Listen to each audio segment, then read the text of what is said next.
তো দর্শক বন্ধুরা দেখতেছেন এই যে কবুতরটা আমার এই মাদিটা দুইটা ডিম দিছে। হ্যাঁ, এই দেখতে পাচ্ছেন দুইটা ডিম আছে, দেখেন এই দেখেন দুইটা ডিম দিছে। আমি দেখি কবুতর, এই দেখেন এই লাক্ষাটা দিলাম। হ্যাঁ, লাক্ষাটা দিলাম, লাক্ষাটা কিন্তু ডিম ডিম ডিম পারে না। হ্যাঁ, যেহেতু কবুতরটা বাঞ্জা কবুতর। এসে দেখি এই যে আমার সিরাজির কবুতরের বাচ্চাটা দেখেন কি অবস্থা হয়ে গেছে, পানির মধ্যে এমন ভাবে মানে পড়ে গেছে মানে। তো দর্শক বন্ধুরা দেখতেছেন এই যে কবুতরের ডিম দুটা যা আছে, গিরিবাসের ডিম দুটা, এই দুই ডিম দুটা ডিম কি করি, এই দুই ডিম দুটো নিলাম। এখন দেখতে পাচ্ছেন ডিম দুটো নেওয়া হলো। হ্যাঁ, এই ডিম দুটো এই যে বাসা যা আছে এই বাসায় আমি রাখবো, ঠিক আছে। এই যে ডিম দুটো আমি রাখলাম, দেখলেন এই কবুতরের বাসায় দেখেন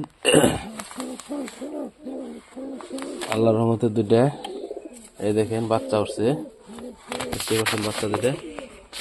এই যে বাচ্চাটা নিলাম। আর এই দেখেন এই যে একটা, এই দেখেন এই দেখেন এই দেখেন এই যে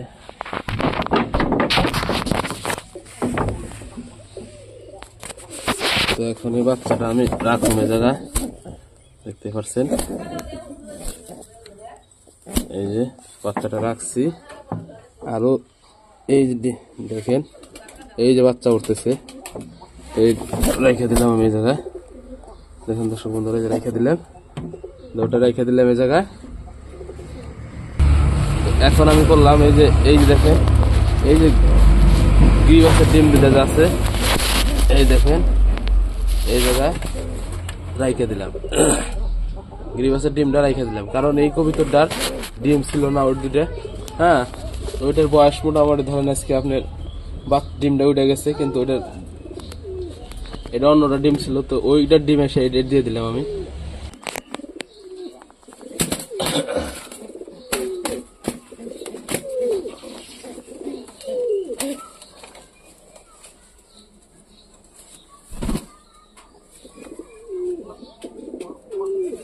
দেখেন এই যে বাচ্চা দেখেন, দেখতে পাচ্ছেন বাচ্চাগুলা দেখেন, এগুলা হলো এই যে বাসার বাচ্চা দেখেন, এই যে এই বাসার বাচ্চা, এই দেখেন এই যে বাচ্চাগুলো দেখেন, এই দেখেন পানি পড়ে, বৃষ্টিতে পানি পড়ে দেখেন কি হয়েছে বাচ্চাগুলোর অবস্থা।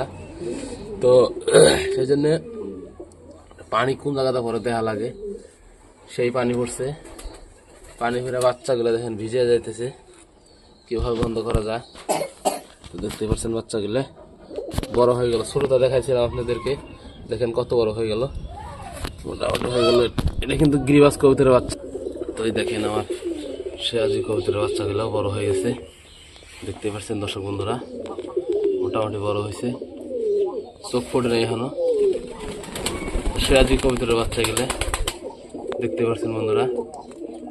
তো আমার এই কবুতরটার ডিম ওঠার সময় এসে গেছে।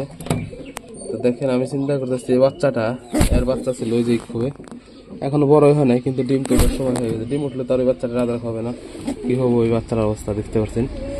চিন্তা করতেছি আমি, দেখেন এই যে নটটা, এই দেখেন মাটিটা, এই যে ডিম ওঠার সময় হয়ে গেছে, মোটামুটি 2-1 দিনের ভিতরে উঠে যাবে ডিমটা। দেখেন ভাই এই ডিম থিয়া ডিম বাচ্চা আছে, দেখেন এই ডিম থিয়া ডিম দিচ্ছে, দেখেন ডিমটা তোলার সময় হয়ে গেছে।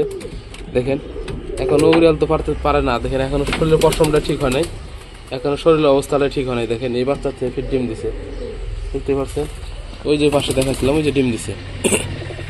তো এখন কি হবে অবস্থাটা চিন্তা করতেছি কি করা যায়। এই দেখেন এই যে ডিমে বসে রয়েছে, এই ডিমটা কিন্তু অন্য না, এই কবিতরের না, জাস্ট খালি অন্য কবিতরের ডিম দিলাম আমি, এই জায়গা দিলাম আমি। দেখেন আমি কিন্তু সিরাজে ডিম দিছি, দেখেন লগে লগে বসে গেছে, না একজন এরকম ভাব করতেছে ওর ডিম। তো যাই হোক এই কবিতরটা কিন্তু ডিম পারে না, দেখতে পাচ্ছেন ডিমে বসে গেছে। তো বসে গেল ডিমে, দেখতে পাচ্ছেন বন্ধুরা, ডিমটা কিন্তু দিব, পরা ডিমটা দিব।